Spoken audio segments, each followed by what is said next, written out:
c'est le centre social et culturel Raymond IV, Alliance et Culture.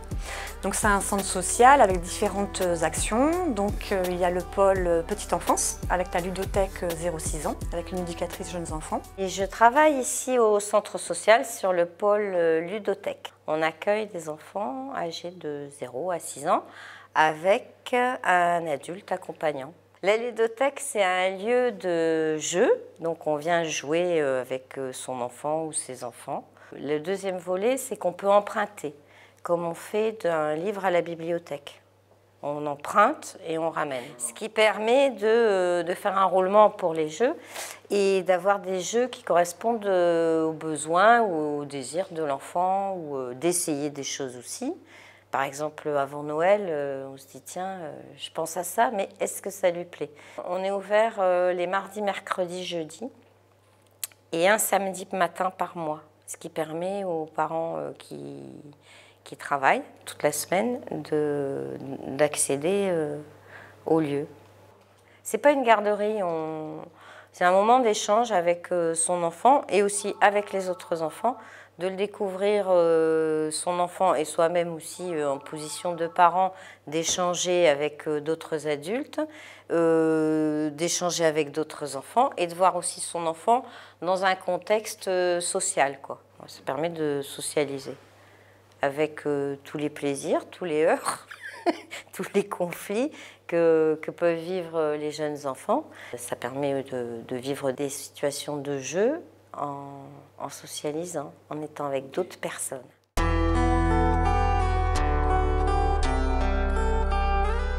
Le centre social et culturel Raymond IV, il était géré avant par la Croix-Rouge, et donc avec une équipe de 6 salariés.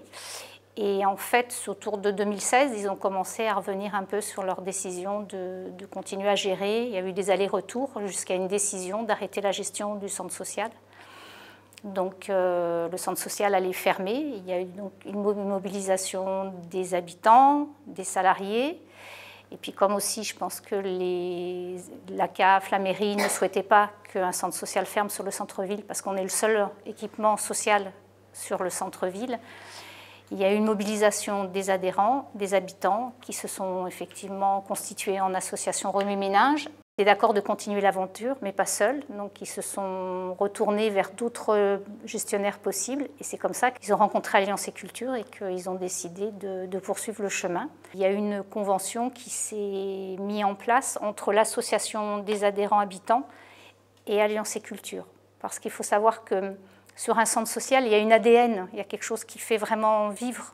C'est-à-dire qu'un centre social tout seul, avec une équipe de salariés, ça n'a pas beaucoup de sens. Et qu'en fait, ça vit à travers aussi les personnes qui viennent au centre social. Et c'est vraiment une rencontre aussi avec des personnes qui viennent, des adhérents, on les appelle comme ça quand ils ont pris une adhésion, et des personnes du quartier. Et c'est comme ça qu'il y a eu l'aventure qui s'est montée entre cette association d'habitants adhérents Remue-Ménage, Alliance et Culture, et qu'ils ont décidé de continuer ensemble. Et donc maintenant, on est 2 au niveau de ce centre social à être des capitaines, à piloter. C'est-à-dire qu'il y a une partie, moi, qui représente un peu l'équipe, les salariés, et des personnes qui sont au bureau de Remue-Ménage. Remue-Ménage, c'est une association qui s'est créée il y a 3 ou 4 ans pour sauver le centre social et culturel Raymond IV, qui était à l'époque hébergé par la Croix-Rouge. Mais la Croix-Rouge a décidé de ne plus s'occuper de centres sociaux, puisque ce n'est pas du tout son cœur de métier, et nous a donc demandé au centre social et culturel de partir et de trouver quelqu'un d'autre pour financer tout ça. Donc il fallait trouver un local et un repreneur. Les habitants ont constitué une association qui s'appelle Remue-Ménage, parce qu'effectivement il a fallu beaucoup réfléchir, pour défendre ce centre social et culturel. Donc on a cherché un local qu'on a trouvé ici. Nous avons choisi nous affilier à Alliance et Culture, qui est une association qui avait déjà 3 centres sociaux et qui correspondait tout à fait à ce que nous souhaitions, à nos valeurs. Alliance et Culture a accepté. Pendant 3 ans ou 4 ans, nous avons travaillé à préparer techniquement le transfert de la Croix-Rouge à Alliance et Culture. Ceci encouragé, aidé et soutenu par la CAF, la mairie. Et comme nous avons beaucoup participé à l'élaboration de ce projet, l'association Remue-Ménage participe au choix des orientations, etc.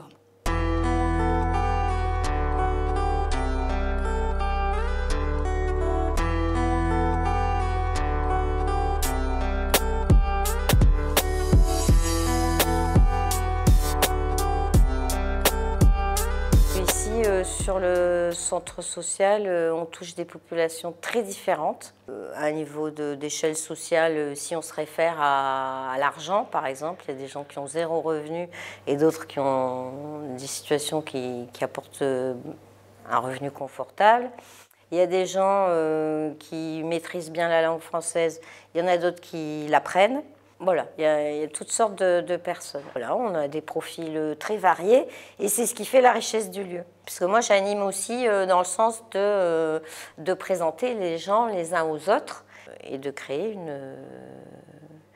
une communication, du jeu, à vivre ensemble. Et puis, quand on a des enfants jeunes qui vont vers les uns les autres, ben, voilà, on les accueille.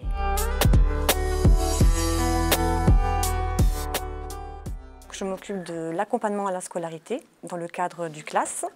Donc là, c'est des jeunes qui viennent de l'école élémentaire, collège et lycée, qui viennent pour qu'on leur apporte une aide méthodologique et des activités culturelles, jeux. C'est quelque chose qui est individuel quasiment parce qu'on a un bénévole pour un enfant ou 2 ou 3 quand ils sont dans la même classe. Donc c'est des bénévoles qui viennent vraiment les aider et les accompagner tout le long de leur scolarité. Et c'est des enfants qui viennent en fait du territoire essentiellement, centre-ville toulousain, mais pas que. Moi, ça fait 2 ans. Ouais, à peu près pareil. Tous les mercredis. Ouais, mercredi et des fois mardi et jeudi. Ouais, pour l'aide aux devoirs. Après, Mélanie, elle essaye d'organiser des petites sorties, ouais, des activités. Enfin, pendant la période de confinement, je suis restée enfermée chez moi. Et ça qui était bien de venir ici, c'était au moins je faisais une sortie. Des fois, je vois le temps que je passe sur mon téléphone. C'est beaucoup, quoi. Chez moi, mais je me motive pas. Enfin, j'ai mon téléphone à côté de moi. Donc, je préfère aller sur mon téléphone que travailler. Et du coup, après, il y a mes parents qui m'aident et tout, mais... Et moi, c'est un peu la même chose. Quand je vois mon téléphone, je me dis, téléphone, pas travail. Et aussi, j'aime pas trop comment les profs ils m'expliquent les choses. Alors qu'ici, je trouve que les bénévoles, ils expliquent bien. Par exemple, pour les maths, je suis pas très douée en maths. Et depuis que je viens ici pour l'aide aux devoirs, j'ai pu comprendre plus de choses. Ouais. Ça fait plaisir de venir ici. Ouais, ça me divertit. Il y a l'espace jeune que je m'occupe aussi, donc c'est pour les enfants de 12 à 17 ans, pour l'accueil de loisirs jeunes. Donc pour ce qui est accueil de loisirs, les jeunes ils viennent le mercredi et pendant les vacances scolaires, et samedi aussi sur projet. Donc ils viennent dans cet espace ici pour faire des jeux, des activités, c'est un peu leur bulle. Ils viennent quand ils veulent. C'est une adhésion à l'année pour toute la famille, donc eux ils viennent quand ils veulent et ils s'inscrivent pour des sorties. Donc on fait des jeux, on fait des actions, on monte des projets, on fait des actions de financement et des séjours. Comme on n'est pas français, il y a une association qui nous aide. Il nous a dit de venir ici, il y aurait des activités qu'on ne savait pas du tout parler quand on est arrivé. D'accord, ça n'a pas été difficile au départ? Si. Avec mon père, on travaillait avec l'Internet. Et c'est comme ça qu'on a réussi. Après, on faisait des cours de français. Mon père, il est le professeur de mathématiques. À Georgie, il était. Et donc, il nous aide et tout. Donc, pour moi, c'est le plus facile. C'est différent ici? Oui, beaucoup différent. Parce qu'on sort un petit peu de la maison, qu'on fait des activités. Et aussi pour aider de devoirs, comme mardi et jeudi. Mardi et jeudi. Ton métier? Devenir maîtresse. Et moi, docteur. Les jeunes, alors soit ils viennent par le biais de partenaires, donc il y a souvent un accompagnement de partenaires qui les envoient soit pour trouver une activité sur l'espace jeune, ou soit par le biais de l'accompagnement scolaire. Alors nos partenaires, donc c'est tous les associations ou structures avec qui on travaille. Donc ça peut être la Maison des Solidarités. Donc là, c'est des référents de l'aide sociale à l'enfance qui ont déjà des suivis dans des familles, qui cherchent un lieu pour l'accompagnement scolaire ou un lieu pour que les jeunes puissent trouver un temps d'activité sur leur temps libre. Donc il y a la Maison des Ados aussi. On peut avoir d'autres partenaires comme le Foyer de l'Espoir. Moi, en fait, c'était une assistante sociale qu'elle m'a ramenée ici. Elle m'avait dit qu'ici, elle prend des jeunes et s'occupe de eux. Après, je me suis intéressée. Moi, c'est parce que je suis venue ici pour les devoirs tout d'abord et après, je suis venue ici pour ici. Moi, le jour que je suis arrivée, en fait, j'étais nouvelle en France. Je ne savais pas parler français, je ne savais rien faire. En fait, je savais juste dire bonjour, je savais juste me présenter. Mais pour parler français en mode maintenant, je ne savais pas. Au début, quand je suis arrivée, il y avait principalement que des garçons. C'est vrai. Après, Bedra, elle est arrivée. Et après, j'ai connu les autres. Et après, il y a eu des nouveaux et tout ça. Un centre social, c'est ouvert à tous et à toutes. Il faut arrêter de dire qu'un centre social, c'est pour les pauvres, parce que c'est vrai qu'il y a une connotation très forte. Et vraiment, c'est ouvert à toutes les personnes, quelle que soit leur origine sociale, culturelle, leur âge. Donc on est vraiment sur, pour moi, un lieu de vie où les personnes peuvent venir passer un moment, peuvent venir faire une activité. C'est un lieu... c'est vrai que l'image d'une maison de voisinage, je trouve, donne bien ce qui peut être un centre social. Et on est sur un quartier, un centre social, c'est jamais hors sol non plus. Ça vit de ce qui se passe autour de lui. Il y a vraiment c'est un lieu vivant. Il y a vraiment des allers-retours entre le centre social, l'extérieur, les gens qui viennent, qui poussent la porte. Il y a aussi quelque chose qui est très important dans les fondations de cette maison, c'est que les personnes viennent donc librement. Alors, ce n'est pas toujours facile de pousser la porte, parce qu'il y a plein de personnes qui pensent que ce n'est pas pour eux. Et en fait, si, parce que ça permet de se rencontrer, d'échanger, de sortir aussi pour certaines personnes de la solitude. C'est aussi quand même pour des personnes qui sont en public fragilisé. Et ce qui fait la force et la beauté, je trouve aussi, d'un centre social et d'un lieu, et ce qui aussi nous tient à cœur, mais autant pour Remue-Ménage, qu'il y a cette vigilance-là, cette attention, et aussi l'équipe qui partage, c'est que c'est vraiment un lieu de mixité. Et tout le monde se croise, il y a des moments où les gens vont faire des activités plus singulières, après il y a des moments où on se retrouve tous ensemble, l'intergénérationnel aussi, quelque chose de très important.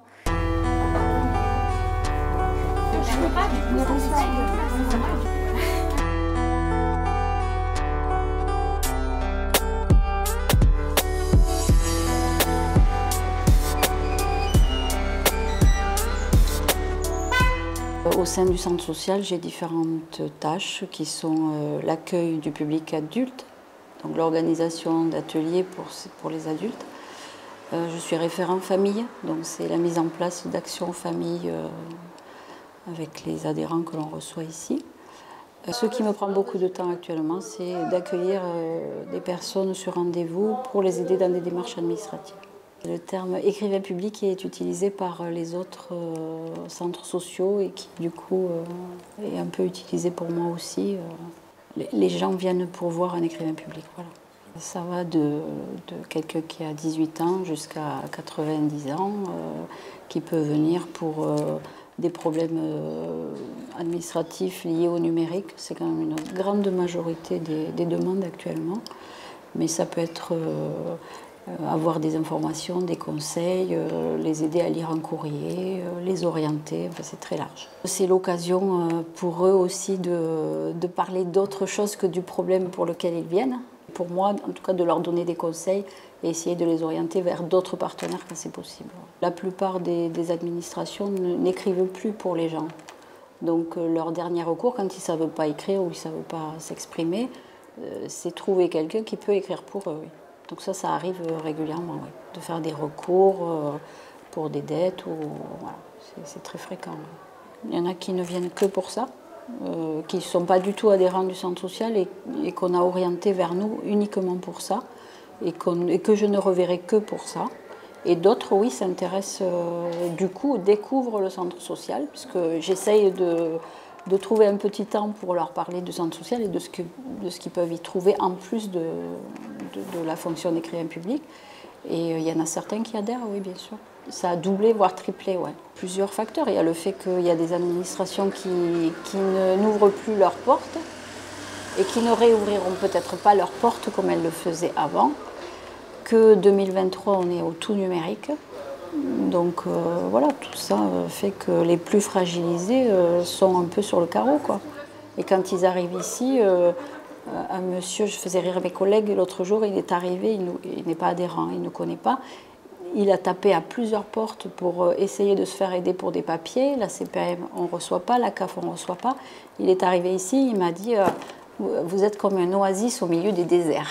Ça m'a fait plaisir, mais bon, malheureusement, il y a des gens qui ne savent pas où aller.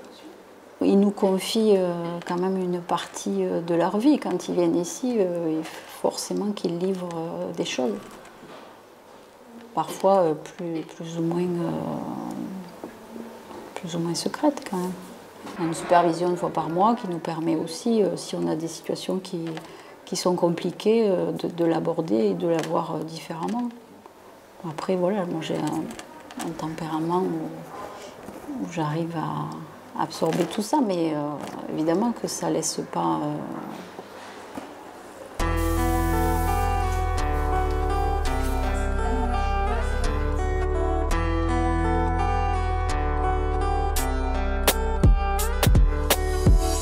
En plus de l'accueil, je fais aussi des ateliers numériques.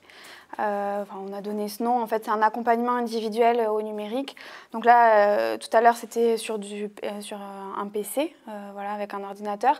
Mais l'accompagnement numérique c'est surtout, ça peut être sur le téléphone, sur la tablette. Et c'est vraiment en fonction des demandes. Donc ça va vraiment du basique, apprendre à toucher, à avoir du tactile. Pour des personnes, c'est vraiment quelque chose de différent. Pour les choses du quotidien, par exemple, ces droits à la CAF, à Pôle emploi, voilà, donner accès à ça.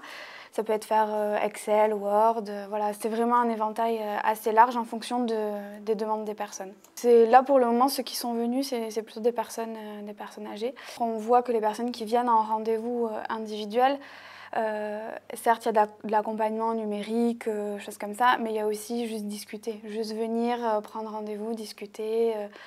Voilà, ça prend une part aussi importante. C'est pas que du technique, quoi.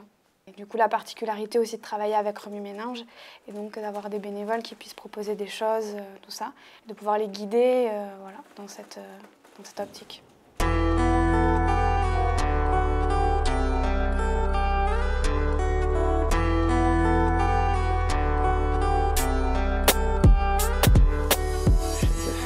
Je crois à peu près 4 ans. Oui, au départ, je cherchais à faire de la couture. J'avais vu une petite ligne dans un programme couture. C'est un lieu de rencontre et puis d'échange et sortir du fait de la diversité, un peu de la routine quotidienne. Et bon, je suis à la retraite, donc un peu de disponibilité. Et entre une activité ou l'autre, on trouve des raisons de venir. Ou le jeudi matin, il y a ce qu'on appelle le café blabla. Bon, on peut simplement être présente et rencontrer les gens autour d'un café. Oh, il y a les habitués quand même, hein. Il y en a qu'on rencontre plutôt pour certaines raisons, d'autres pour d'autres activités. Oh, il y a quand même un noyau qui est plus constant et il y en a qui viennent de façon plus aléatoire. Oh, ce sont des horizons différents, hein. Il y a des plus jeunes, des plus âgés, pas forcément du quartier. Donc il y en a qui viennent d'autres quartiers de Toulouse. Quelque chose qui nous tient à cœur, c'est la dimension culturelle. C'est-à-dire que ça fait partie centre social et culturel. Ce n'est pas tous les centres sociaux qui ont aussi ce mot adossé. Et puis il y a Alliance et Culture. Et ça veut bien dire que c'est des gens qui viennent avec leur richesse, leur histoire. Et on fait des projets aussi qui réunissent tout le monde, transgénérationnel, on appelle ça, intergénérationnel, qui part des jeunes, des adultes, autour de 400-500 adhérents. Et avec tout le travail avec les partenaires, parce que sur le centre-ville, il y a plusieurs associations. En fait, on tisse des liens aussi avec ces associations parce que ils accompagnent des personnes aussi qui trouvent ici un lieu où ils peuvent poser leurs valises et qui les sortent un peu de leur histoire et qui on parle d'inclusion un peu, qui sont une inclusion sociale et qui viennent passer des moments. Alors ils les accompagnent et l'idée après c'est qu'ils reviennent seuls et qui finalement trouvent ici un endroit où ils peuvent rencontrer d'autres personnes, sortir de leur histoire. Il suffirait de presque rien. Il suffirait de presque rien. Quel que soit le parcours, différence en retour, on a tous cet évident besoin d'amour.